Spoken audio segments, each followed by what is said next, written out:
Bienvenue dans ce nouvel épisode de la Critica Show sur les Gardiens de la Galaxie 2. La suite directe du premier épisode, littéralement, avec toujours James Gunn aux commandes. Et dans le casting principal, on a Chris Pratt dans le rôle de Star-Lord, Zoé Saldana dans le rôle de Gamora, Dave Bautista dans le rôle de Drax, Vin Diesel qui fait la voix de Baby Groot, Bradley Cooper qui fait la voix de Rocket, Michael Rooker qui joue Yondu, et Karen Gillan, oui, qui joue Nebula. Et il y a de nouveaux ajouts au casting, avec entre autres Kurt Russell qui joue Ego, Sylvester Stallone qui joue Stalkar, et Pom Klementieff, oui, qui joue Mantis. En un mot commençant, c'était excellent. Ce film est vraiment un cran au-dessus du premier, surtout dans la partie humour, vraiment dans la partie humour. Et j'ai complètement adhéré à ce film, j'ai adoré du début à la fin. Toute la salle était morte de rire pendant qu'on regardait pendant le visionnage de presse.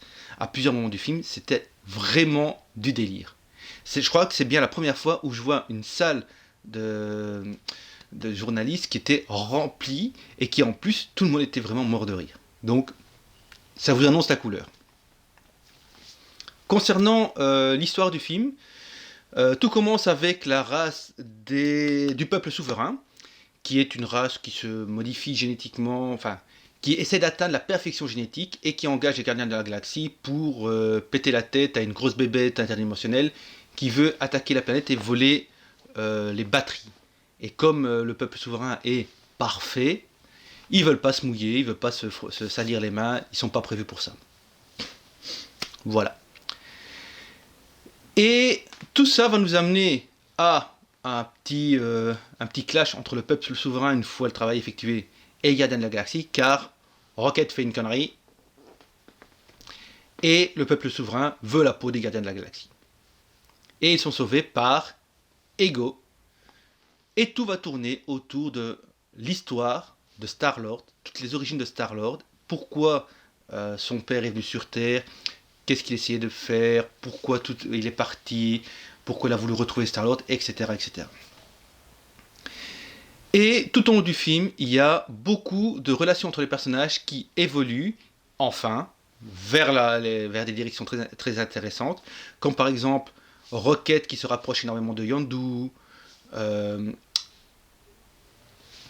Star-Lord et Gamora, un petit peu, mais surtout Drax et Mantis. Mantis, c'est le personnage avec les antennes qui a le pouvoir qui est pas un télépathe, mais une espèce de télépathe qui peut ressentir les émotions et les faire partager. Et qui a aucune idée de ce que c'est que les convenances sociales, de comment parler, etc. Donc, avec Drax, qui est pareil, sur les antennes, c'est vraiment du pur délire. Ces deux personnages se complètent, mais dans le plus mauvais sens, dans le sens le plus burlesque du thème. C'est vraiment étonnant tout ce qu'ils arrivent à se dire, tout ce qu'ils disent l'un sur l'autre, et les interactions qu'il y a entre eux, c'est vraiment du pur délire. Il faut absolument, rien que pour voir comment ils réagissent entre eux, ce film vaut le coup rien que pour ça. Alors, un truc sympa, c'est que dans tout le film, chaque gardien de la galaxie a, je vais pas dire son moment de gloire, mais son moment un peu plus de focus. Le début, c'est plutôt Baby Groot. On enchaîne un peu plus avec, si je me trompe pas, Rocket. Puis c'est un peu plus Nebula. Puis un peu plus Gamora.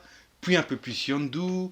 Puis un peu plus Quill. Donc chaque personnage a son moment, si pas de gloire, mais d'un traitement un peu plus particulier où on le voit peut-être sous un autre jour. Bon, Baby Groot, on le voit en train de faire des conneries, donc ça change pas. Mais bref.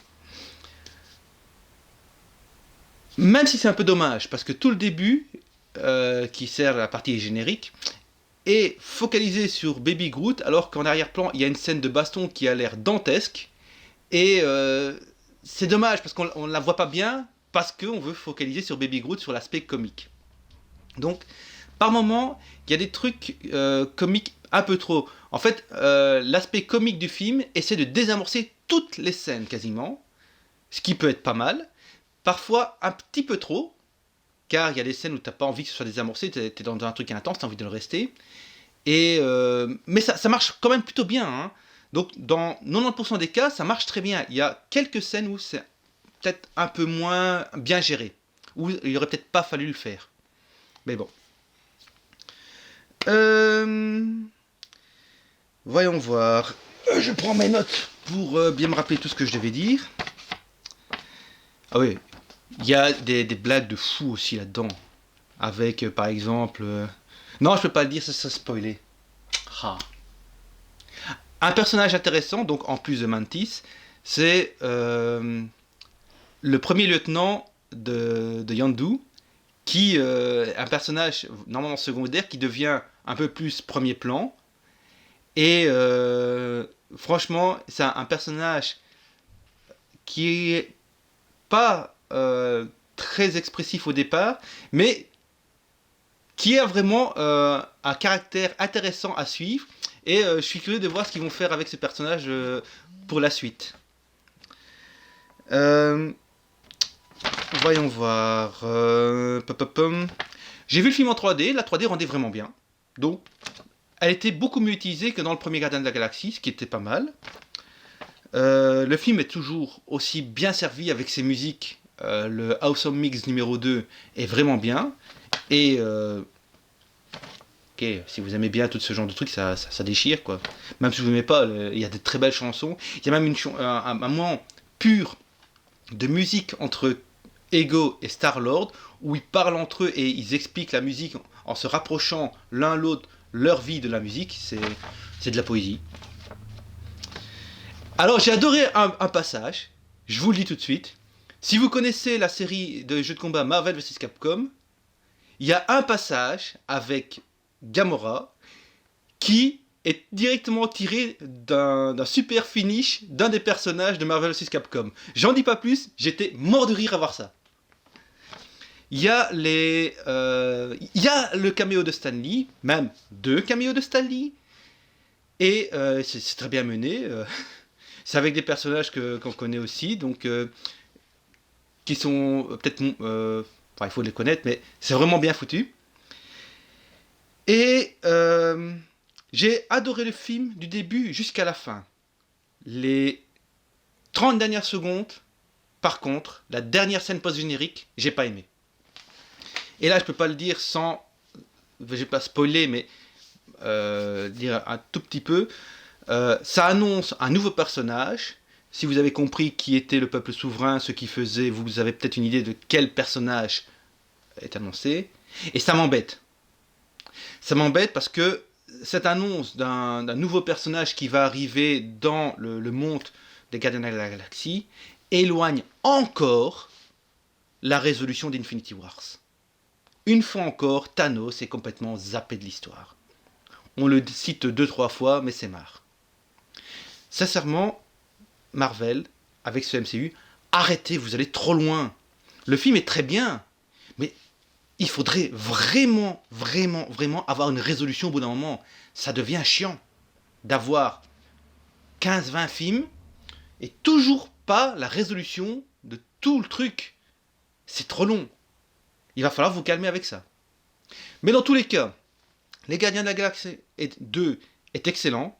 Allez le voir. Franchement, il vaut le coup. Vous allez rigoler. C'est un fait certain. Si vous rigolez pas, je ne comprends pas. Il y a quelques passages émouvants, mais c'est plutôt la partie rigolade qui est mise en avant. Donc, allez-y, profitez-en. C'est de la bombe. Gardien de la Galaxie 2, ça le fait.